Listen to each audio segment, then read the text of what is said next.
Ya, assalamualaikum warahmatullahi wabarakatuh. Nama saya Arif Hidayatullah, NIM 2012-159. Di sini saya akan menjelaskan tentang emosi dalam ilmu psikologi.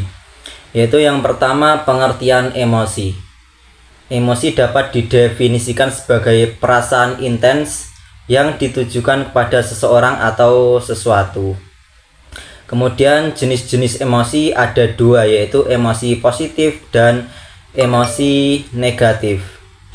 Emosi positif yaitu yang pertama ada kenikmatan berupa bangga, bahagia, riang, gembira, puas, senang, tersenyum, dan tertawa. Kemudian yang kedua ada cinta berupa kepercayaan, kemudian ketulusan, persahabatan, kemesraan, perlindungan, kasih sayang, dan lain-lain. Kemudian emosi yang kedua yaitu emosi negatif. Emosi negatif yaitu yang pertama ada amarah berupa mungkin ngamuk, benci, kemudian beringas, jengkel, dan lain-lain. Kemudian yang kedua ada kesedihan, yaitu berupa pedih, suram, sedih, dan putus asa.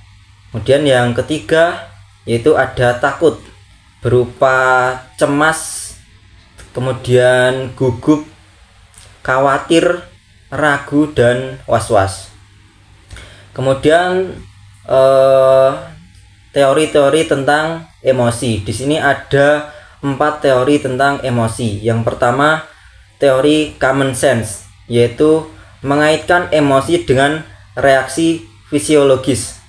Jadi rasa takut muncul terlebih dahulu, kemudian muncul reaksi fisiologis berupa jantung berdebar, bisa juga berteriak, dan lain-lain. Kemudian yang kedua yaitu teori James Lange, yaitu kebalikan dari teori yang pertama, yaitu emosi muncul setelah reaksi fisiologis dan gerakan tubuh.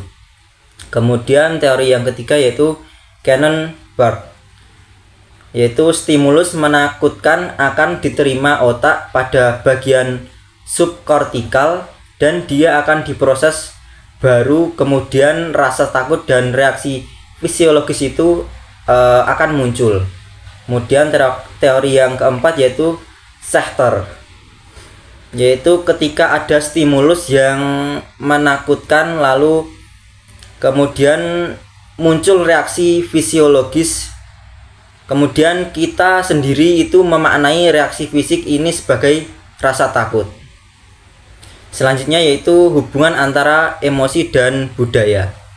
Hubungannya adalah antara emosi dan budaya itu ketika, kenapa, bagaimana, dan kapan emosi itu diekspresikannya secara tepat, yang mana semua itu diatur oleh norma-norma budaya di tempat individu itu tumbuh dan berkembang.